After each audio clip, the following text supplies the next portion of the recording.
কেবল শহর নয়, বাংলাদেশের দুর্গম পাহাড় বা গভীর জঙ্গলও এবার মিলবে উচ্চ গতির ইন্টারনেট। কারণ স্যাটেলাইটের মাধ্যমে ইন্টারনেট পৌঁছে দেবে ইলন মাস্কের স্টারলিংক। মঙ্গলবার যা বাংলাদেশে আনুষ্ঠানিকভাবে যাত্রা শুরু করেছে।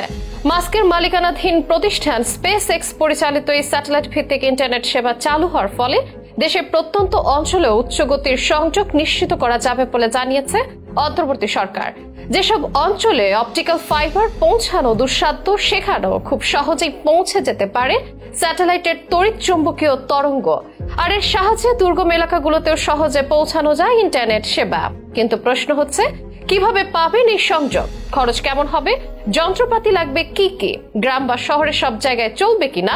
আর কত ডিভাইসে চালানো যাবে একসঙ্গে?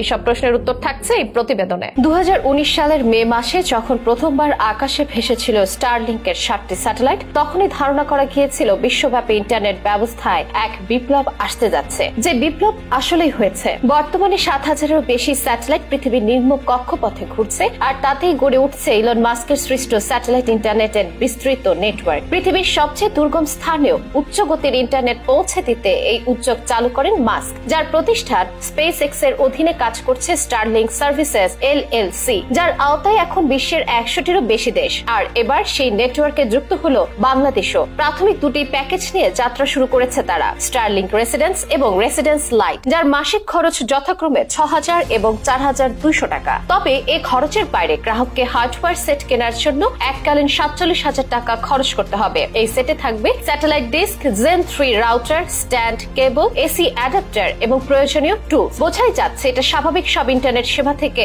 ব্যয়বহুল। কারণ বাংলাদেশে এখন যে ইন্টারনেট সেবা দেওয়া হয় তা সাবমেরিন কেবল নির্ভর, অর্থাৎ সমুদ্রের তলদেশ দিয়ে তারের মাধ্যমে ব্যান্ডউইথ এনে মোবাইল নেটওয়ার্কের অপারেটর এবং ইন্টারনেট সার্ভিস প্রোভাইডাররা তথা আইএসপি মানুষকে ইন্টারনেট সেবা দেয়। তবে স্টারলিংক ইন্টারনেট সেবা দেয় স্যাটেলাইট বা কৃত্রিম উপগ্রহের মাধ্যমে, যার ফলে দুর্গম অঞ্চলেও তারা নেট সেবা পৌঁছে দিতে পারে, দেয় সর্বোচ্চ ভালো মানের ইন্টারনেট অভিজ্ঞতার সুবিধা। ফলে বেশি দাম হলেও অনেকেই আগ্রহী থাকবে এই সংযোগ নিতে। তাছাড়া যারা শেয়ার করে চালানোর উদ্দেশ্যে সংযোগ কিনবে তাদের গড় দামও কমে আসবে। স্টারলিংকের সংযোগ নিতে হলে প্রথমে যেতে হবে starlink.com ওয়েবসাইটে। সেখান থেকে অ্যাভেলেবিলিটি অংশে গিয়ে নিজের ঠিকানা দিয়ে দেখতে হবে স্টারলিংক সংযোগ আপনার এলাকায় সম্ভব কিনা। সংযোগ নিশ্চিত হলে আপনি একটি প্যাকেজ নির্বাচন করে হার্ডওয়্যার সেট অর্ডার করতে পারবেন। ডেলিভারির পর স্টারলিংক অ্যাপ দিয়ে সংযোগ অ্যাক্টিভ করে নিতে হবে। এটির সবচেয়ে বড় সুবিধা হলো এটি কোনো ফাইবার অপটিক কেবলের উপর নির্ভর করে না। ফলে দুর্গম বনাঞ্চল, দ্বীপ, পাহাড় বা যে কোনো মোবাইল নেটওয়ার্ক বিহীন জায়গাতেও এটি চলবে